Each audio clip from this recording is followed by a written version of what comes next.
Terkait dengan konspirasi, kita punya sikap pertengahan. Yang pertama, konspirasi itu memang ada ya. Konspirasi Yahudi terhadap Nabi Shallallahu Alaihi Wasallam, konspirasi musuh Islam, ya, konspirasi bisnis ingin menguasai dunia, dan kita tidak menafikan konspirasi secara total. Hanya saja untuk membutuhkan konspirasi itu ada bukti. Hanya saja kalau konspirasi para ilmuwan, jadi ilmuwan semuanya konspirasi, membohongi manusia seperti itu. Demikian juga mengcovidkan pasien misalnya, berarti kalau mengcovidkan pasien itu yang sepakat bohong itu kami, dokter lab yang mengeluarkan hasil, kemudian dokter yang merawat juga harus bohong juga, kemudian juga teman-teman admin juga harus bohong dan sebagainya, ya, dan teman-teman yang melaksanakan juga itu bohong. Ya, jadi kalau konspirasi para ilmuwan untuk membohongi manusia, tentu ini tidak benar. Nah, ini mohon maaf, pecinta teori konspirasi ini memukul rata. Ya, memukul rata. Ketika kita membuat sanggahan tentang konspirasi, maka dipukul rata bahwasanya kita tidak percaya dengan konspirasi. Kenapa Anda tidak percaya ada konspirasi Yahudi, konspirasi komunis menghancurkan umat Islam gitu ya? Padahal ini suatu hal yang berbeda. Jadi saya punya tulisan khusus nanti kita jelaskan berbeda antara konspirasi bisnis, konspirasi ingin menguasai dunia dalam uangnya, itu berbeda dengan konspirasi para ilmuwan untuk membohongi manusia. Seperti ilmuwan tuh bohong-bohong ya, hasil hasil PCR itu tidak valid, hasil swab itu tidak valid. Ya, padahal ini dilakukan di seluruh dunia. Swab ini dilakukan seluruh dunia, PCR dilakukan seluruh dunia. Nah, dituduh itu tidak benar, bohong, hanya pura-pura saja, nggak valid.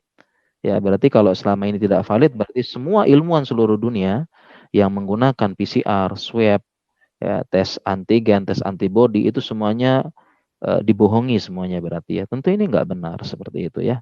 Kemudian kita lanjutkan. Kemudian media ini juga memberitakan wabah COVID ya, COVID-19.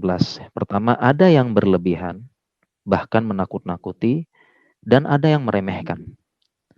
Sikap kita memang jangan mudah percaya dengan portal berita. Tanyakan kepada ahlinya. Tadi sudah dijelaskan oleh Ustadz Abdul, fas'alu ahla dzikri in kuntum la ta'lamun. Tanya pada ahlinya. Nah, ini efek dari beberapa media yang memberitakan berlebih-lebihan dan menakut-nakuti.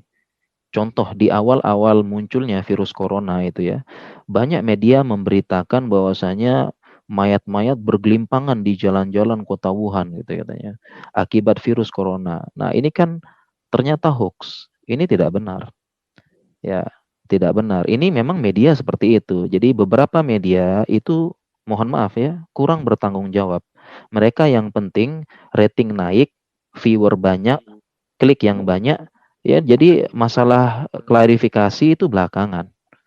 Ya, ini dulu menyebar seperti ini. Dan tentu ini adalah berita-berita yang berlebihan dan tentu tidak benar.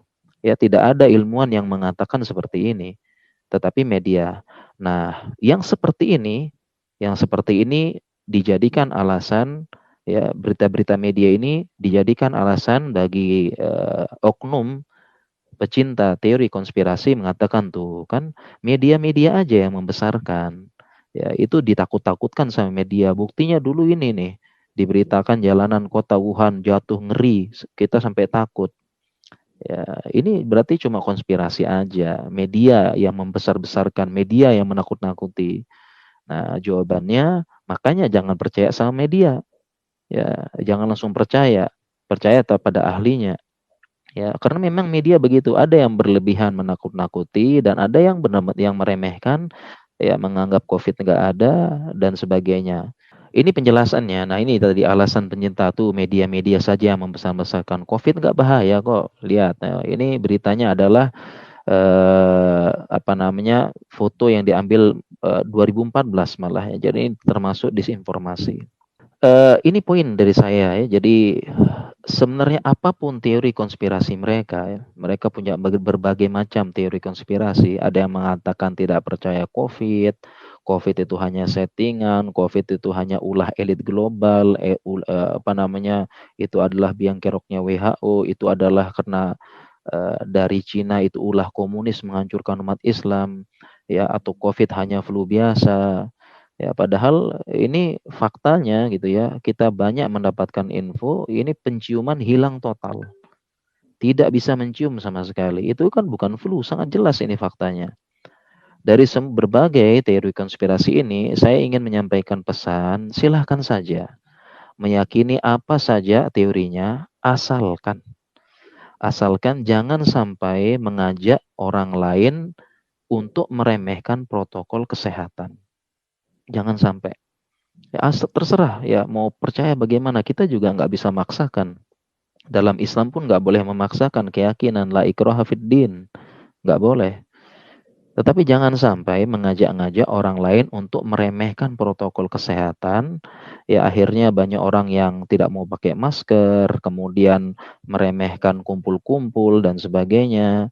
Ya karena berbagai macam teori. Belum lagi kita mendengar banyak informasi, ya banyak orang takut ke rumah sakit.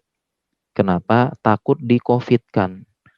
Takut di-COVID-kan. Padahal ini nggak benar. Tidak benar sama sekali. Karena saya pribadi yang turun ke lapangan langsung dan melihat di lapangan, dan apa untungnya bagi tenaga kesehatan untuk meng-COVID-kan pasien. Kita malah repot seperti itu. Ya, nanti kita akan jelaskan sisi apa namanya bagian dari meng-COVID-kan pasien. Akibatnya apa? Banyak orang ketika dia gejala COVID tidak mau ke rumah sakit. Akhirnya apa? Meninggal di rumah. Atau sudah datang ke rumah sakit dalam keadaan eh, gejala yang sudah parah, ya, gejala yang sudah berat, sesak napas, ya, kemudian juga saturasi oksigen sangat turun, demikian juga paru-parunya sudah rusak, baru datang ke rumah sakit karena takut di-COVID-kan. Banyak yang meninggal, dan cerita seperti ini kami dapati banyak sebagai tenaga medis. Ya, apalagi kita ikhwan ngaji yang sudah paham akidah Ahlus Sunnah, kita wajib taat dan patuh terhadap aturan pemerintah selama tidak bertentangan dengan syariat. Ya, tidak bertentangan dengan syariat. Seperti itu. Ya, tentunya kita harus apa namanya sebagaimana mematuhi aturan lalu lintas, kita harus patuh. Ya, dan kita apabila pemerintah ya, protokol kesehatan kita patuh seperti itu.